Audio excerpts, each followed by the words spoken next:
It's almost an unfair advantage we have at Marvel Studios because we've got all of the comics, and the best comic artists in the world have worked on our comics. So we have amazing inspiration to start from. We also have the best artists working in film today here on staff at Marvel Studios that work from production to production and led by Ryan Meinerding. One of the most exciting things about Captain America was trying to find that balance of, period to heighten Marvel-ness, to try and find a way to make Cap feel real and that he would have existed back in the day. Ryan Meinerding is very good about going back to the old books and pulling reference and standing next to the costume designers and saying, this is where I started from. There's thinking behind here. This strap isn't here just because it looks cool. This strap is here because this is where this would go and this connects to this. And once you come at it from a practical place like that, everything else falls into place. The original costume for Captain America has been classic. There have been attempts to redesign that costume over the years, and nothing has ever been as wonderful and as classic as the original. It's a real tough design to beat. It's almost perfect. The classic Captain America costume, the one that has been in the comics for so long, is a brilliant rendition of a costume, and the fact that it has survived since the 40s without significant change says something about it. I think every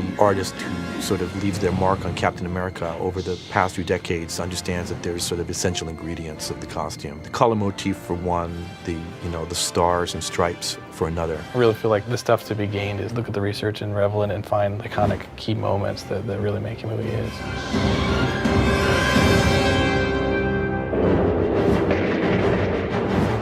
One of the biggest problems that we'll have as concept artists is that we're working in sort of a vacuum of how do we make this guy look as great as possible, and that doesn't necessarily take into consideration the real actor's body type. It becomes a difficult challenge, and I think that a lot of the stuff that we try to do is just make a really amazing looking costume.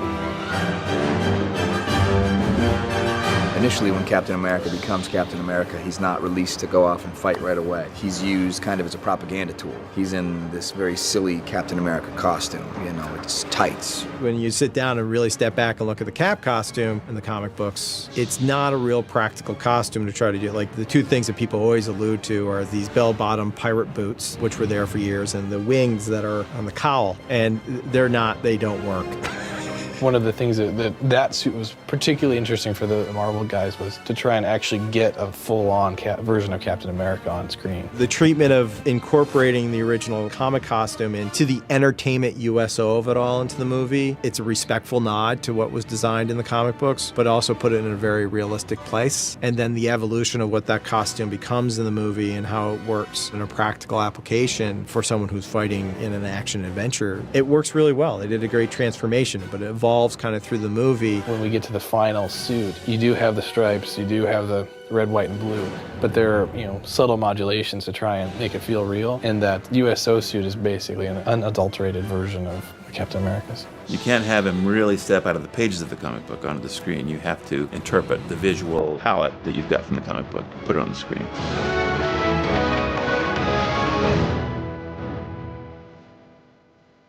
Then there's the Bucky rescue outfit. He has some of the uniform on. He has the shirt with the star. He has the pants, but he borrows a leather jacket. He borrows a helmet. He takes a gun. And when he comes back after freeing all of these men that have been imprisoned by Hydra, and he's hailed a hero, it's decided, this costume, it's not only me they were clapping for, they're clapping for the costume. And that is the connection between his stage costume and what later happens to be his Cap costume. And he has some design ideas for the costume, which he gives to Howard Stark, and Howard Stark then implements it. And what you see is the coolest costume. The decision to keep the colors, perhaps slightly cooler than on stage, is his, because he sees how much it's valued by other people. So we didn't just want to give him cool tech for the sake of giving him cool tech. We wanted him to want it and own it for emotional reasons, for character reasons.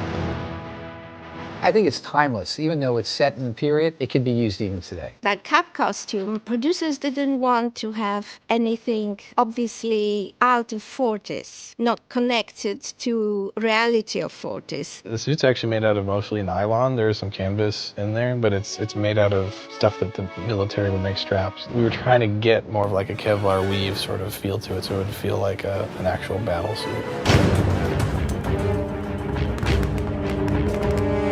Big point about the suit is that it's come from a world of workwear and it's come from a world of battle dress, and that it really should be as functional as possible. It's a combination of superhero costumes and a soldier costume, and that I think was the challenge to achieve that, and also constructing these costumes, because they have to move. They have to be costumes for action hero. So finding a way of constructing it so it works on the actor, is comfortable and looks good on the screen is difficult. We're doing illustrations usually trying to figure out the look of the character up front, and a lot of the functionality stuff comes, when they actually do prototyping and figure out, what does Captain America actually have to do on screen. Chris has been very aware of what he needs to get out of the suit, and the minute he was in anything that was like a finished suit, literally jumped around and moved as much as he could, and naturally quite rightly concerned about the range of his movement. That went through a lot of different stages. Obviously there's a lot of people involved in making the suit who worked